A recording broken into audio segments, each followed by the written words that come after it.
పాపం మా మమ్మీ పెళ్లి కాకముందు అయితే ఎంత మంది వచ్చి లేపినా కూడా లేవకపోవు అస్సలు.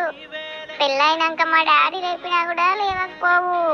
ఇప్పుడు చూడు నేను వచ్చినాక కనీసం నైట్ ప్రశాంతంగా ఒక గంట కూడా నిద్రపోతలేదు. పాపం కదా.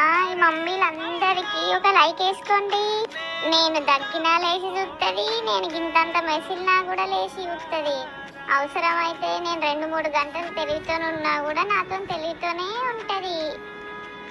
ఇట్లాంటి అమ్మాయిలైనా సరే ఇట్లా పిల్లలు పుట్టినాక ఇట్లా చేంజ్ అవ్వాల్సిందే.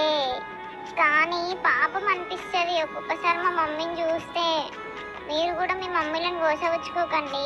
నేనైతే అస్సలు గోసవుచ్చుకోను. నైట్ అయితే మంచిగా పడుకుంటా. మీరు కూడా అట్లనే వండుకుంటా అని నాకు మాట ఇవ్వండి. లవ్ యూ అమ్మా అని చేయండి.